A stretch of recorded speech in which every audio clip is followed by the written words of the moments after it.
Cinema शौकीन सबका स्वागत करता है। आज हम बात करने वाले हैं करेज अंडर फायर के बारे में। ये कहानी है लेफ्टिनेंट कर्नल नथानियल सर्लिंग की, जो यूएस आर्मी का हिस्सा है और उसने अमेरिका के लिए बड़े बड़े युद्ध लड़े हैं। लेकिन अब उसे काम मिलता है कि इन्वेस्टिगेशन का, जिसमें उसे पता लगाना है कि ईमा वाल्डन नाम के ऑफिसर को मेडल ऑफ ऑनर मिलना चाहिए या नहीं, क्योंकि अगर उसे मेडल ऑफ ऑनर मिला तब वो अमेरिका की पहली महिला बनेगी जिसे मेडल ऑफ ऑनर दिया जाएगा। इसीलिए अब सर्लिंग अपनी इन्वेस्टिगेशन में लग जाता है। तब उसके सामने बहुत सारे नए राज खुलते हैं। कहानी की शुरुआत होती है और हमारे सामने इराक का दृश्य आता है और यहाँ पर हम देखते हैं सर्लिंग को। और सर्लिंग अपनी टीम का यहाँ पे हेड है, इसीलिए वो सारे लोगों को मोटिवेट कर रहा होता है और सबको प्लानिंग बता रहा होता है कि आज रात वो कैसे हमला करने वाले हैं, क्योंकि यहाँ की स्थिति बहुत ही ज्यादा नाजुक है, क्योंकि ये युद्ध चल रहा है गल्फ वॉर का और इस युद्ध में कुछ भी हो सकता है। इसीलिए सर्लिंग अपने सारे लोगों को तैनात करता है और ये लोग एक समय निर्धारित करते हैं जब ये लोग हमला करेंगे। और जैसे ही इनका समय पूरा होता है ये अपने टैंक्स को लेकर के निकल जाते हैं और इनके सामने जो भी आता है ये लोग सबको उड़ाने लगते हैं। लेकिन यहाँ पे बहुत दूर दूर तक और भी देशों के टैंक आए हुए हैं और उसके साथ साथ अमेरिका के भी टैंक हर तरफ फैले हुए हैं। इसीलिए अब यहाँ पे घमासान लड़ाई शुरू हो जाती है और चारों तरफ बम के गोले बरस रहे होते हैं और ये मंजर बहुत ही भयानक होता है,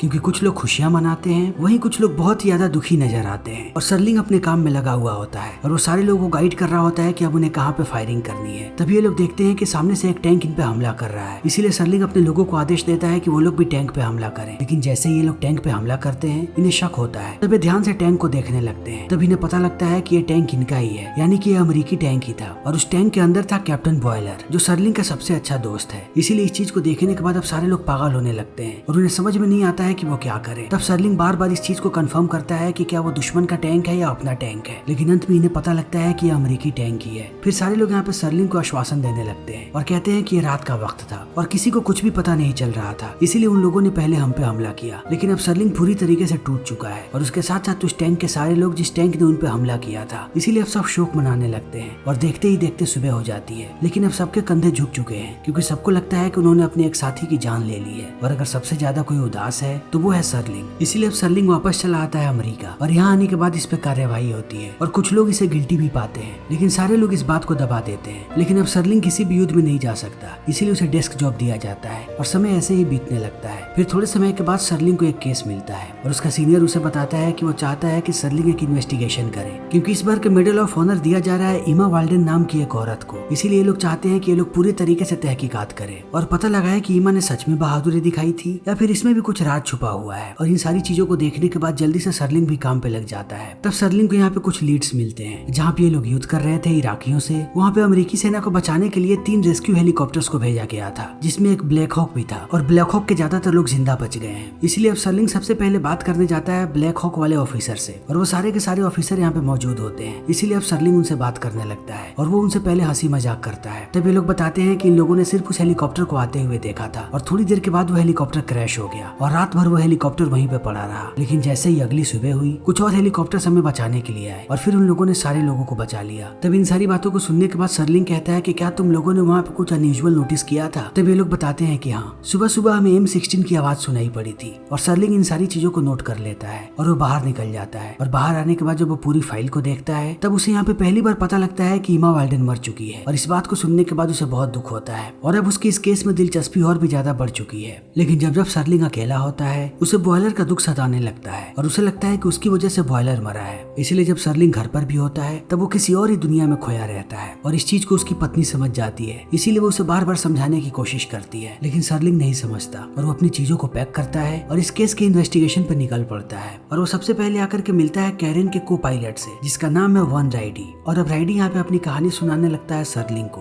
और वो बताता है कि उनके वहाँ पहुंचने के बाद क्या हुआ। उन लोगों ने बहुत सारे बॉम्ब्स गिराए इराकियों पे, लेकिन इसी बीच इराकियों ने भी उन पे हमला कर दिया और देखते ही देखते उनका प्लेन क्रैश हो गया और रात भर वहाँ पे गोली चलती रही, जिसमें राइडी घायल हो चुका था। इसलिए उसके बाद की उसे कुछ भी चीज याद नहीं है। लेकिन राइडी एक चीज को लेकर के आश्वस्त है कि कैरन बहुत ही बहादुर थी और सर्लिंग भी इन सारी चीजों को नोट कर लेता है और वापस चला आता है एक बार में, जहाँ पर उसकी मुलाकात होती है एक जर्नलिस्ट से जिसका नाम है गार्टनर। और गार्टनर भी पहले यूएस आर्मी में था, लेकिन अब वो जर्नलिस्ट बन चुका है और गार्टनर ने बहुत सारी उल्टी सीधी बातें लिखी हैं सर्लिंग के बारे में, और उसने ये भी लिखा है कि बॉयलर के परिवार से सर्लिंग नहीं मिलना चाहता क्योंकि उसकी गलती से बॉयलर मरा है। इसीलिए सर्लिंग यहाँ पे गार्टनर पे बहुत ज्यादा भड़का हुआ है, और वो जैसे ही गार्टनर का नाम सुनता है वो यहाँ से चला जाता है और वो बॉयलर के परिवार को मेल लिखने की कोशिश करता है, लेकिन उससे वो भी नहीं हो पाता है क्योंकि उसमें इतनी हिम्मत नहीं है और वो अभी भी अपने आप को कोस रहा है। लेकिन अगले दिन वो फिर से अपने काम पे लग जाता है और वो पहुंचता है अपने अगले सस्पेक्ट के पास जिसका नाम है हिलारियो, और हिलारियो भी उस हेलीकॉप्टर में था। वो इस टीम का मेडिक था। इसीलिए अब जैसे ही सर्लिंग उससे मिलता है वो कहता है कि वो उससे बात करना चाहता है, और हिलारियो भी बात करने को राजी हो जाता है और वो अपनी कहानी बताने लगता है कि जब उनका प्लेन क्रैश हुआ तब उस क्रैश में सारे लोग ठीक थे, लेकिन राइडी बहुत ही बुरी तरीके से घायल हो गया था और धीरे धीरे करके दुश्मन उनके पास आ रहे थे,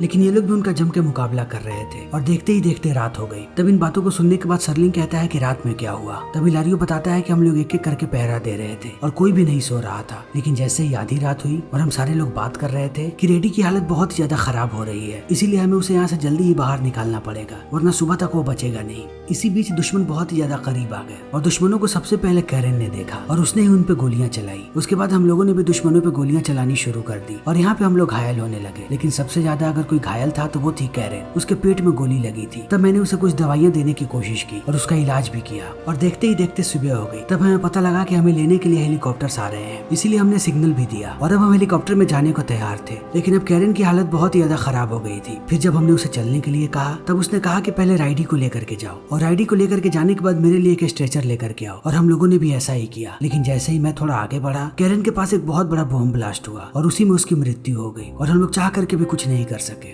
लेकिन कैरन बहुत ही ज्यादा बहादुर थी। वो अपने आखिरी सांस तक लोगों से लड़ी और मेरे पास उसका लेटर भी था जो मैंने उसके परिवार तक पहुंचा दिया। और अब सर्लिंग इन सारी चीजों को भी नोट कर लेता है और पहुंचता है कैरन के माता पिता के पास। कैरन की सिर्फ एक बेटी है जो अब कैरन के माता पिता के साथ रहती है, और सर्लिंग यहाँ पे अब कैरन के बारे में और भी बातें जानना चाहता है कि आखिर वो पायलट क्यों बनना चाहती थी। तब उसके माता पिता उसके बहादुरी के किस्से सुनाते हैं कि वो बचपन से कितनी बहादुर थी। तब सर्लिंग इनसे पूछता है कि कैरन ने अपने खत में क्या लिखा था, जिस खत को हिलारियो ने आपको दिया था। तब उसके फादर कहते हैं कि हिलारियो ने हमें कोई भी खत नहीं दिया, और इस बात को सुनने के बाद अब सर्लिंग चौंक जाता है और वो बात घुमा देता है और वो समझ जाता है कि हिलारियो जरूर कुछ छुपा रहा है। इसीलिए वो अपनी पूरी फाइल लेकर के पहुंचता है अपने सीनियर के पास। तब उसके सीनियर पूछते हैं कि कैसा चल रहा है काम। फिर वो बताता है कि मुझे अब लोगों पे शक हो रहा है, खास करके हिलारियो पे, क्योंकि हिलारियो ने मुझसे दो बातें झूठ कही है। पहली बात ये कि उसने कैरन के खत को उसके माता पिता को दे दिया, और दूसरी बात उसने ये कही कि M16 का एमओ खत्म हो गया था, जबकि ब्लैक हॉक के सिपाहियों ने कहा कि सुबह सुबह उन लोगों ने M16 की आवाज सुनी थी। तब इन सारी बातों को सुनने के बाद इसका सीनियर कहता है कि युद्ध में जाने के बाद लोगों का दिमाग खराब हो जाता है और उन्हें सारी चीजें याद नहीं रहती, इसीलिए हम सारे लोगों पे ऐसे शक नहीं कर सकते, तुम बस अपनी इन्वेस्टिगेशन को पूरी करो। तब सर्लिंग समझ जाता है कि इन्हें सिर्फ सर्लिंग का साइन चाहिए कि ये लोग कैरन को मेडल ऑफ ऑनर दे दे, इसलिए वो गुस्सा होकर के यहाँ से चला जाता है और वो जाकर के मिलता है उस हेलीकॉप्टर के एक और ऑफिसर से जिसका नाम है मॉनफ्रीज। और मॉनफ्रीज अब नए नए सिपाहियों को ट्रेनिंग देता है, इसीलिए अब सर्लिंग उससे सवाल जवाब करने लगता है और हर चीज के बारे में पूछने लगता है कि वहाँ पे क्या हुआ था। फिर मॉनफ्रीज भी वही सारी कहानियां सुनाता है, लेकिन मॉनफ्रीज यहाँ पे कैरन की बहुत ही ज्यादा बुराई करता है और कहता है कि वो एक डरपोक औरत थी, उसने कुछ भी नहीं किया, जितने भी दुश्मनों को मारा उन्हें मैंने मारा, अच्छा हुआ कि वो मर गई। और इन सारी बातों को सुनने के बाद अब सर्लिंग चौंक जाता है और वो समझ नहीं पाता है कि मॉनफ्रीज आखिर ऐसा क्यों कह रहा है। फिर वो बताता है कि जैसे ही सुबह रेस्क्यू हेलीकॉप्टर आया हम सब हेलीकॉप्टर की तरफ भागने लगे, लेकिन वो औरत खड़ी होने तक को तैयार नहीं थी। उसका कहना था कि उसके पेट में दर्द हो रहा है। हमने बहुत कोशिश की कि हम उसे हेलीकॉप्टर में लेकर के जाएं, लेकिन वो अपनी जिद पे अड़ी रही और जब हमने जबरदस्ती की तब उसने मुझ पे गोली चलाई और उसी समय वहाँ पे एक बॉम्ब फट गया जिसमें कैरन की मृत्यु हो गई। और इन सारी बातों को सुनने के बाद अब सर्लिंग चौंक जाता है और उसे भी अब कैरन पे शक होने लगता है। सर्लिंग को अब तक कैरन से हमदर्दी थी, लेकिन अब उसे भी उस पे शक हो रहा है, इसीलिए वो इस केस की गहराई में जाना चाहता है। लेकिन आज सर्लिंग बहुत ही ज्यादा दुखी है, इसीलिए वो सबसे पहले अपनी पत्नी से बात करता है और फिर जाता है गार्टनर के पास जिससे वो नफरत करता है। लेकिन आज वो गार्टनर से कहता है कि मैं तुमसे लड़ने नहीं आया हूँ, मैं बस ऐसे ही तुमसे बात करना चाहता हूँ। तब गार्टनर भी उससे वादा करता है और कहता है कि आज तुम जो कुछ भी कहोगे उसका जिक्र मैं कहीं भी नहीं करूंगा। फिर सर्लिंग अपनी पूरी कहानी बताने लगता है कि उस रात क्या हुआ,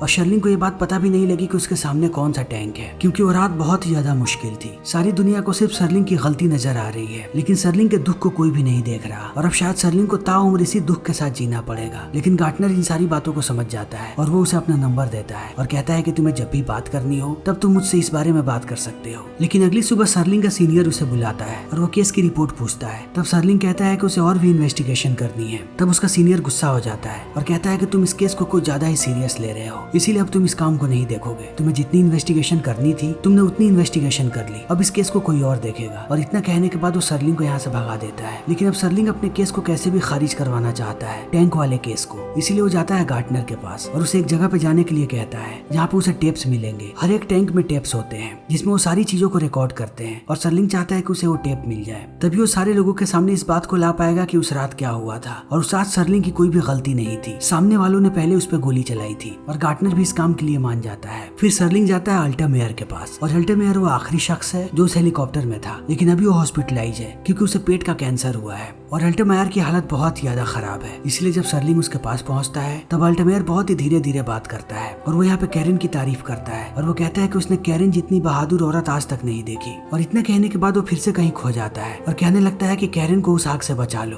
और इतना कहने के बाद अल्टामेयर रोने लगता है और वो बीच बीच में मोनी फ्रिज का भी नाम लेता है और सर्लिंग इन सारी बातों को समझ नहीं पाता है कि आखिर वो किस आग की बात कर रहा है। इसीलिए वो बार बार उससे सवाल पूछता है लेकिन वो कुछ भी नहीं बताता। तब सर्लिंग समझ जाता है कि जरूर इस सवाल का जवाब मोन फ्रिज के पास होगा, इसीलिए वो वहाँ से निकल पड़ता है और जल्दी ही आता है मोन फ्रिज के पास और कहता है कि मैं तुमसे बात करना चाहता हूँ। तब मोन फ्रिज कहता है कि मुझे पता लग गया है कि तुम्हें इस केस से निकाल दिया गया है, इसीलिए अब तुम मुझसे बात नहीं कर सकते। तब यहाँ पे सर्लिंग गुस्सा हो जाता है और कहता है कि मुझे अभी भी पता है कि तुमने जरूर कुछ ना कुछ तो किया है, इसीलिए अगर तुमने मुझसे बात नहीं की तब चीजें तुम्हारे लिए ज्यादा खराब हो सकती है। तब इस बात को सुनने के बाद मोन फ्रिज भी बात करने के लिए मान जाता है और वो अपनी गाड़ी में बैठा करके सर्लिंग को ले जाने लगता है और रास्ते में ये दोनों बात कर रहे होते हैं। तब सर्लिंग उससे बार बार पूछने की कोशिश करता है कैरन के बारे में, लेकिन वो कुछ भी नहीं बताता और अंत में वो अपनी बंदूक निकाल लेता है और उसे तान देता है सर्लिंग के ऊपर और सर्लिंग से कहता है कि कुछ राज ऐसे होते हैं जिन्हें राज ही रहना चाहिए, जैसे कि तुम्हारा राज है जिसे तुम बिल्कुल भी बाहर नहीं लाना चाहते और मुझे पता है कि तुमने भी अपने दोस्त को मारा है और इस बर्डन के साथ जीना बिल्कुल भी आसान नहीं है। और इतना कहने के बाद वो सर्लिंग को कहता है कि तुम नीचे उतर जाओ वरना मैं तुम्हें गोली मार दूंगा। और इन सारी बातों को कहते समय मोनफ्रीज रो रहा होता है और हमें पता लगता है कि मोनफ्रीज ने जरूर कुछ ना कुछ तो गलत किया है, इसीलिए अब सर्लिंग नीचे उतर जाता है। तभी मोनफ्रीज देखता है कि उसके सामने से ट्रेन आ रही है, इसीलिए वो अपनी गाड़ी को लेकर के आगे बढ़ने लगता है। तब इस चीज को देखने के बाद सर्लिंग चौंक जाता है और वो समझ नहीं पाता है कि मोनफ्रीज क्या कर रहा है। लेकिन अब मोनफ्रीज बिल्कुल पागल हो चुका है और उसके दिमाग पे मौत सवार है और उसे देख करके ऐसा लगता है कि वो पश्चाताप की आग में जल रहा है। इसीलिए वो चिल्लाता हुआ अपनी गाड़ी को लेकर के कूद जाता है ट्रेन के ऊपर और उसकी गाड़ी ब्लास्ट हो जाती है और उसी के साथ यहाँ पे मोनफ्रीज की मृत्यु भी हो जाती है। लेकिन अब सर्लिंग को भरोसा हो जाता है कि कुछ ना कुछ तो गड़बड़ है और वो जानता है कि इस सवाल का जवाब सिर्फ एक ही आदमी दे सकता है और वो है हिलारियो। इसीलिए अब सर्लिंग पहुंचता है हिलारियो के पास। तब हिलारियो कहता है कि अब मैं तुम्हें सच्चाई बताना चाहता हूँ क्योंकि मैं इस बोझ के साथ और ज्यादा नहीं जी सकता। और इतना कहने के बाद वो पूरी कहानी सुनाने लगता है और अब हमें उस रात का दृश्य देखने को मिलता है। जब आधी रात होती है तब मोनफ्रीज पागल हो जाता है और वो यहाँ से भागने की बातें करने लगता है और कहता है कि अभी सारे दुश्मन सो रहे हैं और यही मौका है जब हम यहाँ से भाग सकते हैं। लेकिन कैरन कहती है कि हम यहाँ से बिल्कुल भी नहीं भागेंगे क्योंकि हमारा एक साथी जख्मी है और हम उसे छोड़ करके नहीं जा सकते। लेकिन मोनफ्रीज बार बार कहता है कि वो नहीं बच पाएगा, अगर हमने कल सुबह तक उसके लिए इंतजार भी किया तभी राइडी कल सुबह तक मर जाएगा। लेकिन कैरन उसकी बात नहीं मानती और इन दोनों के बीच बकझक होने लगती है और इसी बीच कैरन उस पर बंदूक तान देती है। तब मोनफ्रीज भी कैरन पे बंदूक तान देता है और मोनफ्रीज अपने सारे साथियों से पूछने लगता है कि कौन उसके साथ जाना चाहता है और हिलारियो भी उसके साथ जाने के लिए तैयार हो जाता है। इसीलिए अब यहाँ पे तनातनी का माहौल बन जाता है और इन दोनों ने एक दूसरे पे बंदूक तान रखा होता है। तभी कैरिन यहाँ पे एक दुश्मन को देखती है, इसीलिए वो दुश्मन पे गोली चलाती है। लेकिन मोनफ्रीज को लगता है कि वो उस पे गोली चला रही है, इसीलिए वो कैरिन पे गोली चला देता है और अब यहाँ पे गोली जाकर के कैरिन को लग जाती है। तब तक यहाँ पे बहुत सारे दुश्मन चले आते हैं और चारों तरफ गोलीबारी होने लगती है। लेकिन मोनफ्रीज को बहुत ज्यादा दुख है कि उसने कैरिन को मारा है और वो उससे माफी भी मांगने की कोशिश करता है। लेकिन कैरन उस पे बंदूक तान देती है और कहती है कि मुझसे दूर ही रहना। और इतना कहने के बाद वो उससे उसकी बंदूक ले लेती है,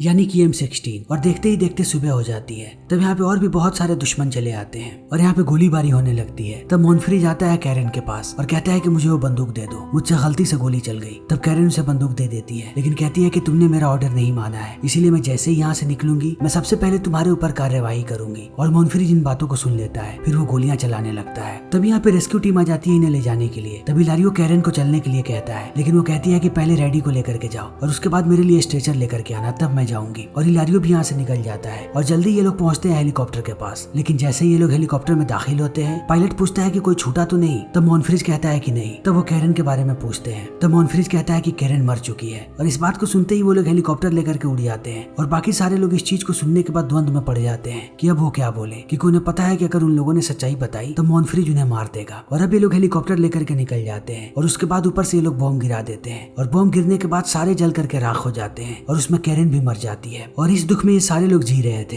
क्योंकि इन्हें लगता है कि इनकी वजह से कैरन मरी, क्योंकि अगर इन लोगों ने पायलट को बता दिया होता तब कैरन आज भी जिंदा होती। और इन सारी बातों को कहने के बाद अब हिलारियो रोने लगता है और वो कैरन का लेटर निकाल करके देता है यहाँ पे सर्लिंग को और कहता है कि इसे उसके परिवार तक पहुंचा देना, मेरे में इतनी हिम्मत नहीं है कि मैं उनके सामने जाऊं। इसीलिए अब सर्लिंग भी इस लेटर को लेकर के निकल जाता है और पहुंचता है अपने ऑफिस। ऑफिस, जहाँ पे वो गार्टनर को देखता है और गार्टनर सारी की सारी रिकॉर्डिंग्स लेकर के आ चुका है। इसीलिए वो एक एक करके रिकॉर्डिंग्स को प्ले करना शुरू करता है और यहाँ पे हमें पता लगता है कि सर्लिंग ने पहले ही सबको हिदायत दी थी कि जितनी भी अमेरिकी सेना वाले हैं वो सारे अपने अपने टैंक की बत्तियों को जला दे, और लगभग सारे लोगों ने अपनी अपनी बत्तियों को जला दिया, लेकिन बॉयलर के टैंक से किसी ने बत्ती नहीं जलाई थी, इसीलिए सारी की सारी गड़बड़ हुई। लेकिन एंड वक्त पे सर्लिंग ने बहुत ही ज्यादा चालाकी और होशियारी दिखाई और उसने बहुत सारे लोगों की जान बचाई। और गार्टनर यही सारी बातें बताना चाहता है डिपार्टमेंट को ताकि उन्हें सर्लिंग के काबिलियत पे शक ना हो, और अब डिपार्टमेंट वाले भी इस बात को मान जाते हैं। तब सर्लिंग अपनी पूरी की पूरी रिपोर्ट देता है अपने सीनियर को और कहता है कि कैरन को मेडल ऑफ ऑनर मिलना चाहिए। और इतना कहने के बाद वो जाता है बॉयलर के माता पिता के पास और उन्हें पूरी कहानी बताता है। और सर्लिंग यहाँ पे फूट फूट के रोता है। तब उसके माता पिता कहते हैं कि हमें पता है कि मेरा बेटा कैसे मरा और तुम्हारी उसमें कोई भी गलती नहीं है, इसीलिए अपने आप को सजा देना बंद करो। और इन बातों को सुनने के बाद अब सर्लिंग को भी हौसला मिलता है। और दूसरी तरफ अमेरिका सरकार कैरन की बेटी को मेडल ऑफ ऑनर देती है। उसके बाद सर्लिंग पहुंचता है कब्रिस्तान में और वो कैरन के कब्र पे अपने एक मेडल को रखता है, क्योंकि कैरन वाकई में एक जाबाज योद्धा थी और उसके केस पे काम करने के बाद सर्लिंग को बहुत सारी चीजें सीखने को मिली हैं। इसीलिए अब उसके अंदर के बहुत सारे द्वंद खत्म हो चुके हैं। और द्वंद के खत्म होने के बाद अब सर्लिंग हंसता हुआ पहुंचता है अपने घर पे और उसकी पत्नी उसे देखने के बाद बहुत ही ज्यादा खुश होती है, क्योंकि वो जानती है कि सर्लिंग अब ठीक है। और इसी के साथ ये फिल्म यहीं पे खत्म हो जाती है। तो दोस्तों, हमारी आज की ये वीडियो यहीं पे खत्म होती है। अगर आपको हमारी ये वीडियो पसंद आई हो तो इसे लाइक करें, शेयर करें और चैनल को सब्सक्राइब करें। Thank you.